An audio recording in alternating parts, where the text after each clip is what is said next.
ازيكم عاملين ايه؟ من يومين 3 كده منظمة الصحة العالمية طلعت علينا واعلنت ان جدري القرود هي حالة طوارئ صحية عامة على مستوى العالم.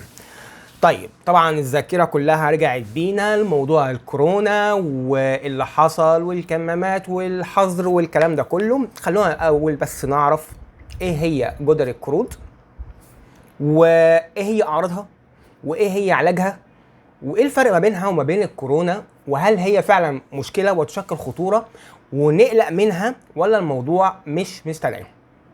مبدئيا كده يا جماعه، جدر القرود ده هو من زمان مش حاجه جديده، وكل سنه على فكره بيحصل له فتره كده وبينشط فيه، وبرضه منظمه الصحه العالميه بتطلع بتقول لنا يا جماعه خلي بالكم ان الموضوع ممكن يكون جد او يقلب بجد. والسنه دي زي تقريبا كام سنه عدوا برضه حصل نفس الموضوع. المنشأ بتاعها هي في دول افريقيه، وحصل برضه زياده في اعداد الاصابات بسبب جدري القرود. فمنظمه الصحه العالميه طلعت واعلنت ان الموضوع لازم يستدعي شويه اهميه وشويه الاحتياطات ونخلي بالنا. جدري القرود ده هو عدوى فيروسيه زيه زي الكورونا، عشان بس الناس اللي بتقارن وبتخاف وفاكره ان اللي هيحصل زيه زي كورونا والكلام ده. الفكره ان الكورونا ما كناش عارفين لها اصل ولا فصل، حاجه طلعت علينا وبتموت وبتشيل كتير قوي في سكتها. فكنا بنقلق لان كمان طرق العدوى ما كانت لهاش معروفه طرق عدوى ثابته ومحدده. يعني هو بتنتقل عن طريق الهواء، بتنتقل عن طريق رذاذ العطس او الرشح او اي حد مصاب معاك في المكان، وكانت سريعه الانتشار لدرجه ان في ناس كانت بتبقى في بيوتها ما بتنزلش بالاسبوع والاسبوعين، وخصوصا كبار السن يقول لك احنا مش عارفين العدوى جات لنا منين. فالكورونا كان الموضوع فيه صعب شويه، وخصوصا في موضوع طرق العدوى وانه سريع الانتشار.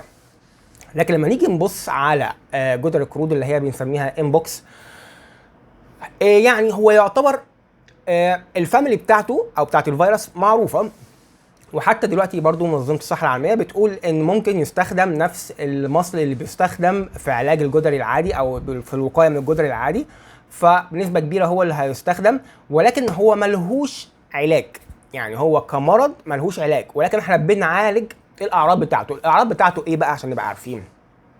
الاعراض بتاعته بتبقى عبارة عن ارتفاع في درجة الحرارة، الم في الجسم وعضلات الجسم، تعب وارهاق، التهاب في الغدد الليمفاويه اللي موجوده في الجسم، بالاضافه لظهور البثور اللي احنا بنشوفها في الصور المنتشره على صفحات الفيسبوك وعلى النت بصفه عامه، والصوره اللي هحطها اكيد الكفر بتاعه الفيديو. الفكره في الانبوكس او جدري القرود، اولا هو المنشأ بتاعه منشأ حيواني وسمي بجدري القرود لان المصدر بتاعه كان الحيوان اللي هي القرود.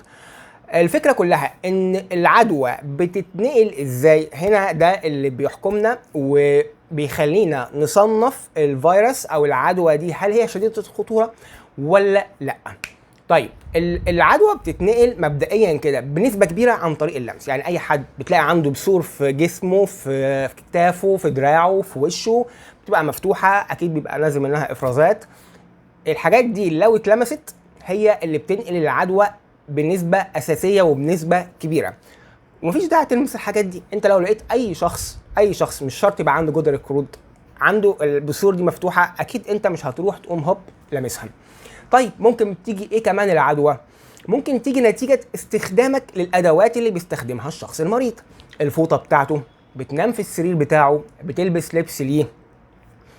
الحضانة أو فترة الحضانة بتاعت المرض، وفترة الحضانة دي هي الفترة ما بين الإصابة وما بين ظهور الأعراض، مش معدية لأن مفيش أعراض ظاهرة. وأنا زي ما قلت إن اللي بيعدي البثور دي بنسبة كبيرة. في طبعا طرق تانية للعدوى زي الرذاذ بتاع العطس أو الكحة، ولكن ده مش بيعدي بنسبة كبيرة، ولازم تبقى ملاصق للشخص اللي موجود معاه او اللي عنده العدوى فتره كبيره عشان تاخد منه العدوى عن طريق الرذاذ او عن طريق الكحه او العطس. ولكن العدوى الاساسيه بتيجي من خلال ايه؟ بتيجي من خلال ملامسه البثور والحاجات اللي هي بتبقى ظاهره على جسمه. فعشان كده عشان نتجنب الاصابه لازم نتجنب الاشخاص دي او نتجنب ملامسه الحاجات دي عند الاشخاص المصابه. واي شخص بيصاب بهذا المرض بنعزله وبنحطه في مكان لوحده لحد ما يتماثل الشفاء. نسبة المورتاليتي او نسبة الوفيات الناتجة عن الاصابة بجدري القرود على فكرة هم بيقولوا ان الارقام كبيرة، ولكن طبقا يعني انا الكلام اللي قريته ان اخر احصائية بتقول ان الوفيات 1%. برضه هنتاكد من الارقام وهتبان اكتر مع الوقت. يعني تابعني على القناه كل شويه لما يبقى في جديد عن الفيروس او عن عدوى جدري القرود اكيد هعمل فيديو هنزله واعمل ابديت للمعلومات اللي انا قلت لكم عليها. بس هي دي المعلومات كلها من مصادر مؤكده اللي هي منظمه الصحه العالميه ووزاره الصحه المصريه. ما فيش حتى الان حالات سجلت في مصر طبقا لوزاره الصحه العالميه بجدري القرود. فعشان في ناس كتيره بعتت على صفحه الفيسبوك صور لحبوب عند اطفالها او عند ناس كبيره. يعني مش كل حبوب هنقول ان دي جدري قرود ونخاف ونتوتر ونخوف الناس اللي حوالينا. الحبوب دي ليها اسباب كتيره وليها يعني اسامي كتير او ليها فيروس او بكتيريا. مش كل حبوب هتطلع لنا هنقول عليها جدري القرود، ماشي؟ فممكن تكون حمونين على فكره هي اللي عامله الموضوع ده. حتى الان وزاره الصحه المصريه قالت ان مفيش اي حالات موجوده في مصر. في برضو نقطه من النقط المهمه اللي كنا عايزين نتكلم فيها. احنا قلنا الاعراض بتاعته تضخم في الغدد الليمفاويه، الم في الظهر، الم في العضلات، صداع، طفح جلدي، شعور بالتعب والارهاق. الفكره كلها ان المرض بياخد تقريبا من اسبوعين ل3 لحد تماثل الشفاء. وزي ما قلت يا جماعه احنا مش بنعالج الفيروس نفسه او مش بنعالج سبب الفيروس نفسه، يعني احنا بنعالج الاعراض اللي ظاهره. ان شاء الله الموضوع هيعدي على خير، محدش يقلق، مفيش داعي للذعر يا جماعه.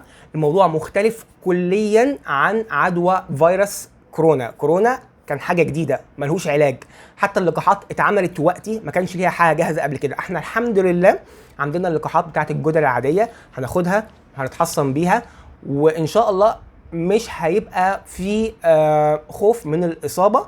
وخصوصا ان العدوى بتاعته مش سريعه الانتشار زي ما انا قلت بالنسبه لكورونا. كورونا كنت بتتعدي من الهواء الطاير كده وانت مش عارف جايه لك منين العدوى، بينما العدوى بتاعت جدري القرود انت محتاج تقعد يا اما جنب حد مصاب فتره طويله، يا اما زي ما قلت لكم يا جماعه بنلمس البثور بتاعته، وبالتالي الكلام ده يعني قليل ما هيحصل.